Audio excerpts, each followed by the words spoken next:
எல்லோருக்கும் அஸ்ஸலாமு அலைக்கும் வரஹ்மத்துல்லாஹி வபரகாத்துஹு. அல்லாஹ்வின் இந்த 4 திருப்பெயர்களை ஓதி அல்லாஹ்விடம் நாம் துவா கேட்டால் அல்லாஹ் நம் துவாவை உடனே நிறைவேற்றுவான். அவ்வளவு சக்தியுடைய மிகவும் சிறந்த திக்ர்கள் ஆகும் இது. அல்லாஹ்வின் திருநாமங்களை ஓதி நாம் துவா கேட்கும் போது அல்லாஹ் நம் அனைத்து தேவைகளையும் நிறைவேற்றுவான். பயான்களிலும் இந்த திக்ரை பற்றி அதிகமாக கூறியுள்ளார்கள். ஹதீஸ் புத்தகங்களிலும் இடம்பெற்று உள்ளது இந்த திக்ர். அவ்வளவு சிறப்பு மிக்க திக்ரை நாமும் ஓதி பயனடைவோம். ஸல்லல்லாஹு அலா முஹம்மது ஸல்லல்லாஹு அலைஹி வஸலாம். 1. யா அலீமு, எல்லாம் அறிந்தவனே என்று அர்த்தம். யா ஹலீம், இரக்கம் உள்ளவனே என்று அர்த்தம். யா அலியு, உயர்ந்தவன் என்று அர்த்தம். யா அசீம், மகத்துவமானவன் என்று அர்த்தம். யா அலீமு, யா ஹலீம், யா அலியு, யா அசீம்.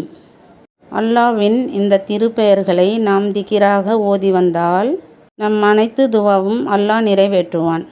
இந்த திக்ர் ஓதி வந்தால் பகைமை நீங்கும், உயர்ந்த அந்தஸ்து கிடைக்கும், நம் துவா உடனே நிறைவேறும், நம் அனைத்து துன்பமும் நீங்கும், அல்லாஹ் நம் அனைத்து தேவைகளும் நிறைவேற்றுவான். நாம் எப்பொழுது வேண்டுமானாலும் இந்த திக்ரை ஓதி வரலாம். மிகவும் முக்கியமான தேவைகள் இருந்தால் 2 ரக்காத் ஹாஜத் நஃபில் தொழுதுவிட்டு இந்த அல்லாஹ்வின் 4 திருப்பெயர்களை 100 முறை ஓதி அல்லாஹ்விடம் துவா கேட்க வேண்டும். அல்லாஹ் நம் அனைத்து துவாவும் நிறைவேற்றுவான். அல்லாஹ் நம் தேவைகளை அறிந்தவனாக இருக்கிறான்.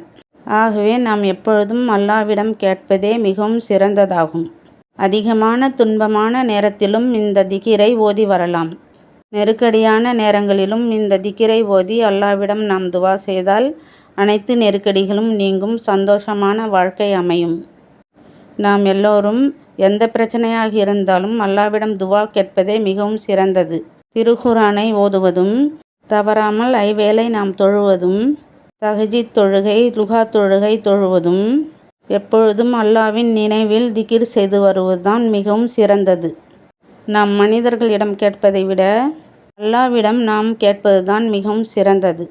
அல்லாஹ் நினைத்தால் ஒரு நிமிடத்தில் எல்லா தேவைகளையும் எளிதாக்கி விடுவான். ஆகவே நாம் பர்க்கத் பொருந்திய இந்த ஷாபான் மாதத்தில் இந்த திக்ர்களை ஓதி அல்லாஹ்விடம் துவா செய்வோம். அல்லாஹ் நம் அனைவருடைய துவாவை ஏற்றுக்கொள்வானாக. யா ரப்பில் ஆலமீன். ஆமீன். ஸல்லல்லாஹு அலா முஹம்மது ஸல்லல்லாஹு அலைஹி வஸலாம்.